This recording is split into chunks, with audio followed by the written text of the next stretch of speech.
There's been a lot of long arm tackles that have walked through the Senior Bowl, but no one has had a wider wingspan than Dawand Jones. 89.5 inches. What's up, everybody? Ken Swanson, Sean Barber, about to break down some Dawand Jones tape. This is presented by Miller Lite. Man, the measurables on Dawand Jones, Barber, are ridiculous. Yeah, but when you look at the film, it's hard to get your eyes off of Paris Johnson. To be the number 2 offensive tackle on your team, it's going to be very hard for your draft status to get drafted in the position you should be drafted at. But like you said, man, this guy has phenomenal gifts, uncoachable. God gave him these mammoth long arms and that wingspan. When you want to keep a quarterback safe, you got to have long arms to keep those defensive edges clean. So let's see what Dawand Jones has to offer. Plenty of time for Stroud. Directing receivers, flips it to the end zone, caught, touchdown! When you're watching Ohio State tape from the end zone view, it is not hard to find Big 79. He just looks physically different than every other player on the field, Barber. Yeah, Dawand Jones is a beast. He's a mountain of a man, and he lets his presence be known almost every snap. He's often the guy who's pancaking the guy on defense. He's protecting his quarterback. He has a great anchor, good feet, but it's that wingspan and that height weight matrix that just dominates the film. You can't take your eyes off of him. And one of the most amazing things when you watch Ohio State's offense is they got bookends. I mean, between Jones and Paris Johnson, you're just seeing coaching clinic tape being put on display at their 2 tackle positions. So I don't know if I've ever seen a team have 2 first-round draft picks on an offensive line as far as both tackles going.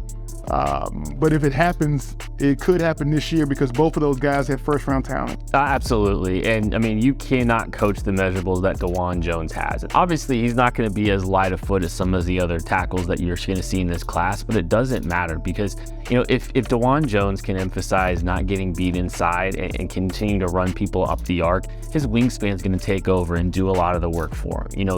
I don't consider Dawand Jones to necessarily be a high-risk player because I think that there's a clear path for success for him to be a quality, starter for a long time because of the measurables that he has and because of what he's put on tape to this point. It's just a matter of what kind of ceiling he can reach. Technically, I think it's just going to be, the big point of emphasis is going to be, how can I avoid getting beat inside? Yeah, I want to see him work on his anchor a little bit.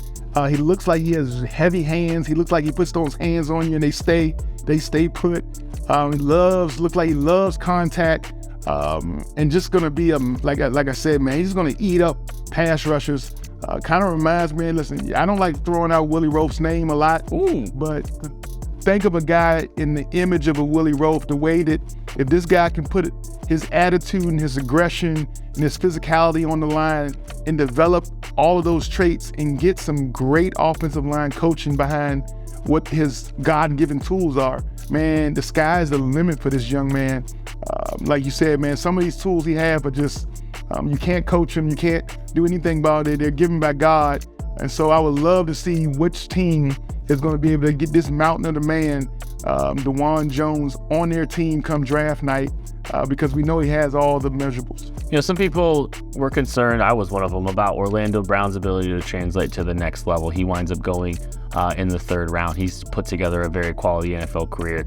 You think about Trent Brown, another big guy who's our player comp for him. There was some concern about how he was going to be able to translate, being a bigger guy that maybe isn't the fleetest of foot relative to other offensive linemen. And you've seen both of those guys put together really nice careers to this point. I think, that it's a similar vein for Dawand Jones. I think he's going to have a really, really nice career. I don't really have a ton of concerns about his ability to translate at the next level. I think he's going to find success. Just a matter of how high of a ceiling he's eventually going to have. Unique measurables, a unique skill set, and I think a quality player that's probably going to hear his name called in the 1st round. That's Ohio State tackle Dawand Jones.